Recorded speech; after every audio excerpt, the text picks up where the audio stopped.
What is yoga? Okay. Yoga has become a very common word I find in Europe and in America particularly. And people talk about yoga and they do various funny asanas and all that, and they say this is yoga. But basically, yoga means whatever mental involvement is there, then it becomes yoga. For instance, yoga is a very ancient system of some 5,000, 6,000 years old, and people have found that the basic problem in human life is caused by the mind, our own mind. So if at all there is a villain in our life, that is our mind, because our mind can make and can also mar things. So it has both positive aspects and also as a negative aspect. So in old times people have thought much about mind, and they found that the human mind needs to be regulated and controlled. And for that they made various devices. They have thought about various ways by which a person's mind can be regulated and controlled, so that a person can live a very happy and lovely life. That was the object. So for that, one of the systems they evolved was yoga system. Yoga means union, or yoga means integration. So basically it involves the integration or union of your mind. Suppose I work on something, I play or I do some work, then I involve my mind on doing my work. I may clean a floor, I may clean a vessel, or I may cook, or I may sing. So everywhere I involve my mind, then it becomes yoga. So wherever I involve my mind in my work, that is called karma yoga. And when I think also, I can involve my mind, because many people think without involving their mind fully, because 100% brain capacity is not used by many people. Only a few percent is used, and then people misunderstand more than understand. So here, yoga comes in your work. So moment you use all your brain, all your mind in your own thinking, then you will never make any mistake in life, and whatever you make will be going to be happy, and will be useful for you, for your family, for your neighbors, for your country.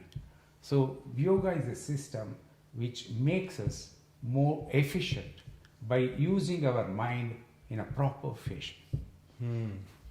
Okay. And could you tell me what is nada? Well, nada is sometimes translated to mean sound. But I have a feeling that it's too coarse a translation. The real translation of nada involves just not a physical sound, but also a mental aspect of the sound. Not only the physical aspect, but also mental aspect. The representation, mental representation. Mental representation. Okay. Mental echoing of the sound which we listen to through our ears physically. So there is the physicality of the sound and a mentality of the sound, two aspects of sound. And in Sanskrit word nada, if you say, nada means flow. Nada does not mean something static. Suppose I make a sound like this, that is not nada. Because this sound has to be followed with certain echo of this sound in my mind. So you can say that we have so many instruments here, resonant, instruments. When you say resonant, so it has to echo the sound. So there are two aspects of nada sound. One sound is called ahata sound, or the struck sound. The other is called anahata sound, that is the unstruck sound. The first one is a physical sound, the second one is a mental sound. For instance, if I take any musical instrument, if I can strike this instrument, of course, then the first I do a strike sound, physical sound, by striking it. Just for a second or a split of second I strike it. Then that striking is followed by unstruck sound or anahata sound. That is the mental sound. So the sound is divided into two aspects. One is physical, the other is mental. So I try to demonstrate now by striking only once I strike, but immediately after my striking, the sound prolongs. The overtones and harmonics take over the tone, and then they go and push the sound ahead in the scale of time. It may be for a few seconds, or it may be for a few nanoseconds, or it may be sometimes even if the instrument, like your bowl, Tibetan bowl you have, and if you do that, that goes even for a minute, that sound is prolonged. Although only once you have struck it, but the prolongation effect is much longer. That prolongation is called nada. That is the intonation of a sound is called as nada. So now I strike once, and that is being followed. The first time I make a sound, and the sound is followed by nada. So let's concentrate on this. I again make it in this side. That means only once I have struck, but it is going on.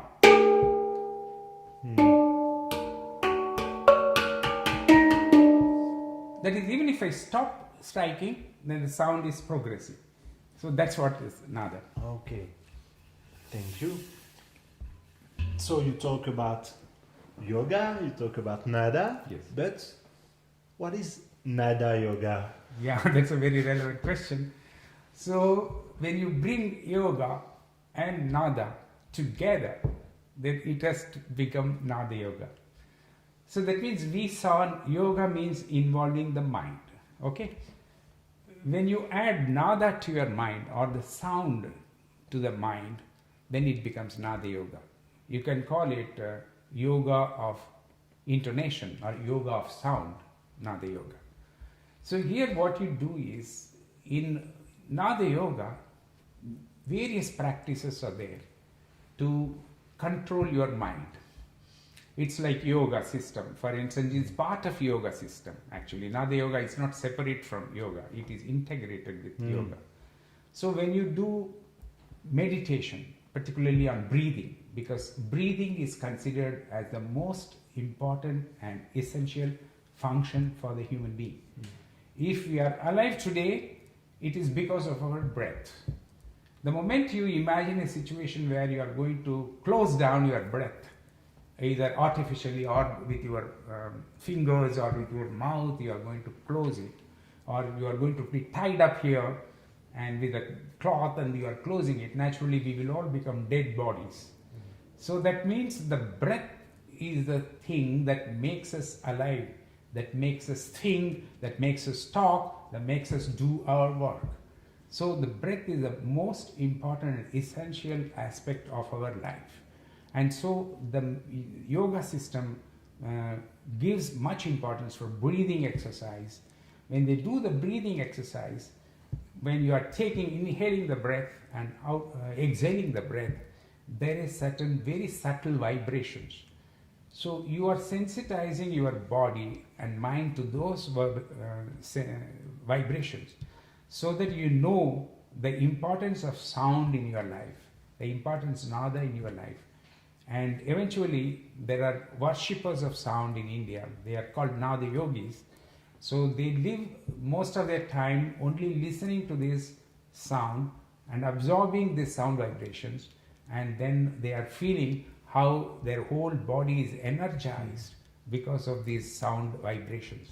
So they become very sensitive to the sound and they become yogis. Yogis means the people who have achieved through yoga. So they feel all the time they are in a condition of happiness, and they never have complaint against anybody. They never have complaints, and they always look at things in a very positive fashion, and they don't complain against anything, lack of it or anything like that. They develop a capacity to enjoy life better. It's incredible. That's a ultimate aim of all the yogic practice. Okay. And could you tell me a few words about chakras? Chakras, yes. What Chakras are very important energy centers. Like I was talking about breath. Breath is the life energy which we take inside our body. Now what happens is that in our body there is various physiological functions taking place, psychological functions taking place. So our brain is working, our heart is working, throat is working, stomach is working, kidneys are working, all the limbs are working.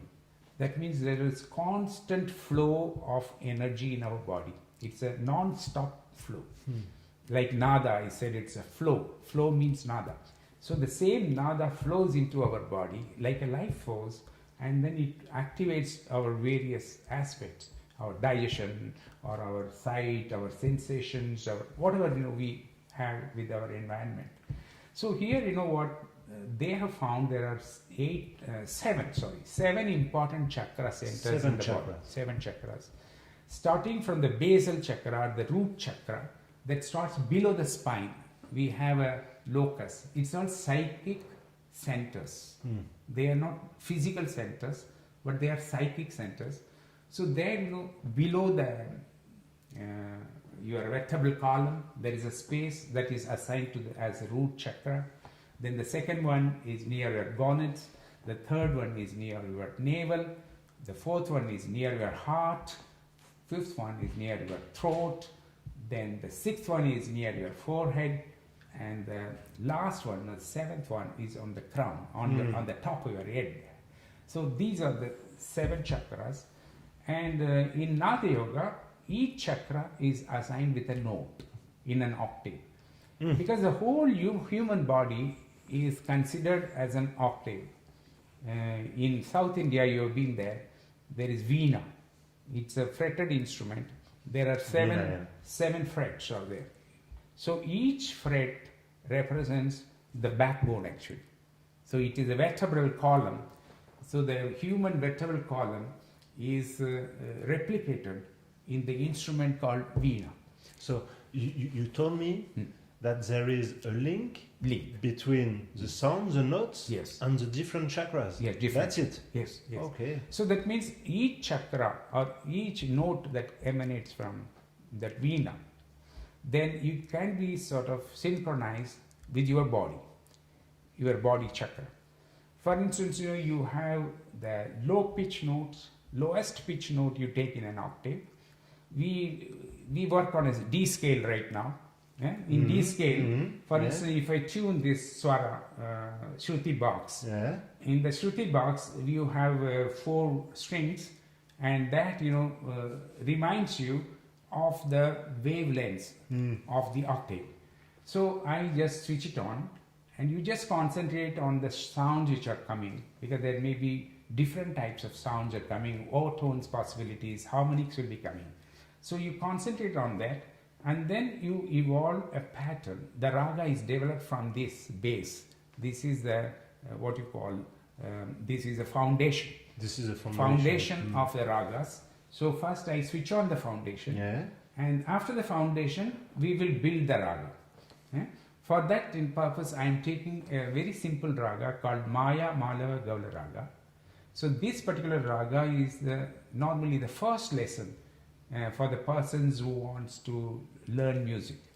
So this is the easiest raga for the children. Normally the children who join to the course of classical music at the age of 5 or 6 or 7, they are made to sit and then they are made to practice this raga. So we start with that. So let's try it. So now the Shruti box, you just observe the tones first. Then I will start evolving that tone, the basic tone, into the whole octave. I will take you to the whole octave and backwards.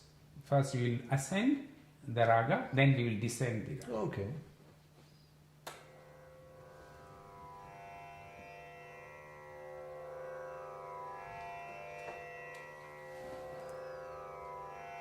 So if I want to say what is the lowest pitch in this scale, that is the first note.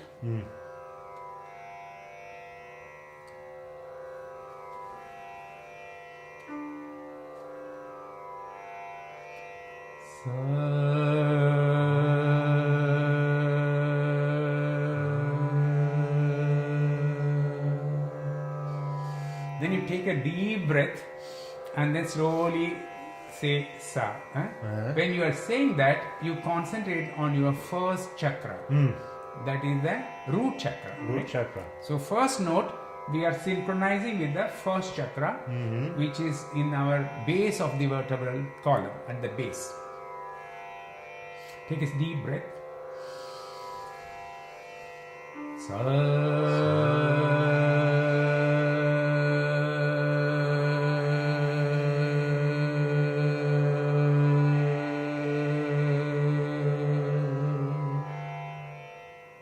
Now we go to the second chakra, gonad chakra. Gonad chakra. And like that we go to third, fourth, fifth and sixth and seventh. Up to seventh we will go. And when we recite this note, then we must make sure that we focus our mind to those chakras. Then only the synchronization will take place. And you must inject these sound vibrations into that chakra, so that you will be able to take its echo whenever you want. Whenever you go, even without this instrument, that chakra will vibrate. You will feel the vibration, in the body. But it comes over a practice. It's not coming just once or twice you do it, you come. But it has to be done as a regular exercise every day, like a physical exercise. It is a mental exercise, mental gym.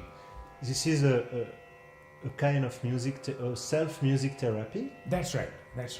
Because when you are doing it, you are doing for yourself. You are not doing for anybody else. Okay.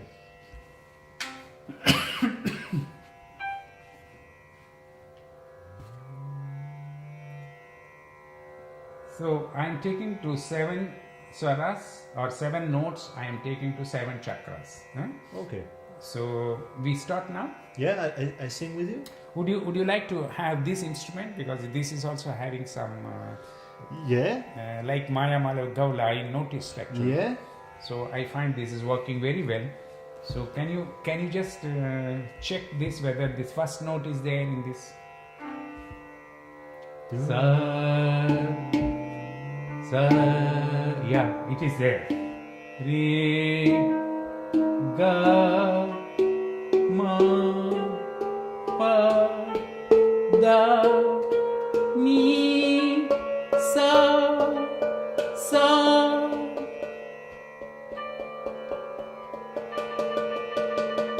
ni, da, pa, ma, ga, re, sa. That's actually as we are ascending, in this scale, our focus on our chakra should also ascend. So when we start with root chakra and we are going to that crown chakra through the various chakras. So the first chakra we start and end with 7th chakra. 7th chakra. And then we come back. After 7th chakra, we go to a state beyond our human body. I will explain when we go there. That is the second part of the octave. The first octave, once you complete, we go to that octave. That is, it's something like a microcosm we are in. We go to macrocosm in that. Then we come back to life. So it is the practice. So let's start. Yeah, let's start. Take it. Yeah, with that you want to? Oh yes, Yeah. wonderful. That will be more. That will be much better.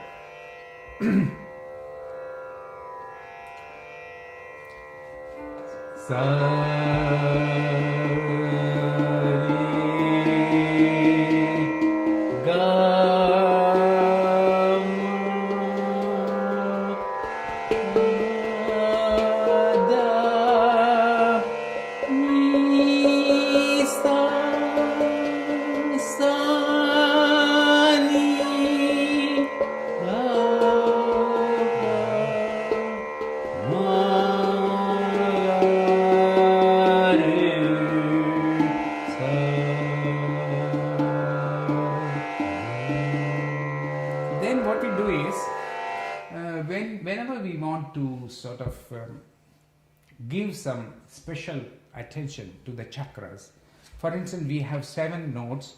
In that, the middle note is this.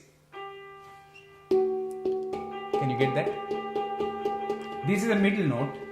This middle note is called Madhyama in Sanskrit. Madhyama is middle. Middle means Madhyama. So Madhyama note is the central note, and this note, if you see the psychoacoustic feelings, what is the psychoacoustics about this note? In that it generates love, it generates compassion, because these are the qualities Buddha says are very important for human beings. Human beings should strive to develop the qualities of love and compassion, which is not only good for themselves but also for the whole society, for the whole world. So this is what the Buddha's conviction about this middle pathway, because Buddhism is based on middle pathway. So anything middle is better than the extremes. So this particular note, which is denoting love and compassion, we have used this note for many practices, many music therapy practices, for the people who are anger prone, who lose their tempo very fast. Nervous people. Some people, they have the tendency to lose temper. And there are some children, mentally retarded children with whom I've worked for last about 10 years. So they lose their temper very fast. They become angry suddenly. They will start even kicking you and all that. So some teenagers are there who are very prone, very, very restless, impatient, and they just shout and things like that. It is for these children, if they can be made to sit at a place and somewhat cajoled to listen to this tune and repeat this tune, over a time we find they are able to overcome their negative aspects of temper. Because anger is sometimes very good in the sense that because you are angry, you are able to do very fast certain things. You will take that willpower is very much there in anger. But the minus point with anger is that it is destructive. It can destroy the individual, it can destroy the society. So what we normally do is that we, for instance, when we are doing this scale, this octave, in middle note we stop and we make the patients to intone this middle note more often. So, and then we ask them, imagine love, imagine compassion, like that. Sometimes people themselves don't get that from outside. From their parents, they don't get compassion or love sometimes, unfortunately. The society doesn't give them compassion and love. So they have to be compensated by this music. It's the music which alone can guarantee the compassion to the people. So we have found that not only with the teenagers, not only with the mentally retarded children, but also with prisoners, many prisoners who have done some crimes in life out of anger, out of fitness. You see, they are given this tune, this tone more. And then this tone serves as a tonic for them. It's tonic for them. By absorbing this, they are able to overcome to a great degree. They are able to understand the human qualities. They are able to understand what is human love. They are able to sort of show also to others, to their colleagues, their feelings of love and compassion. So that, we do something like this. Sarigama.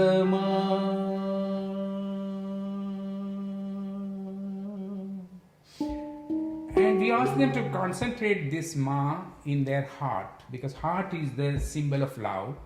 So whenever they intone ma, then we say them, you should concentrate. Sometimes, we also ask them with vowel sound.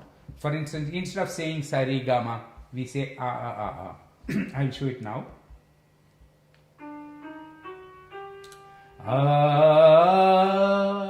This is the scale is recommended for anyone who wants to learn music in South India. The first scale, if you go to a teacher, you say, I want to learn Carnatic music, then he will say, come on, repeat. Sa, re, ga, ma, pa, da, ni, sa, sa, ni, da, pa, ma, ga,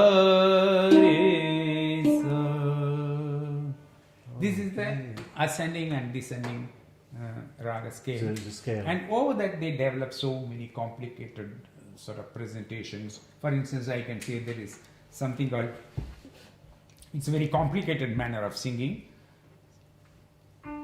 Sa sari sari sari ga ri ga sari ri ga sa sari ri ga sari sa ga sari ga ma. That ma is madhyam. That's for the heart. So when you do this and take a breath and say sa sari sari sari ga ri ga sari ri ga sa sari ri ga sari sa ga sari ga ma. Ri ga ma ri ga ma ri ga ma ri ga ma pa. Ga ma pa ma pa ga ma pa ga ma pa ga ma pa da. Ma pa da ma pa da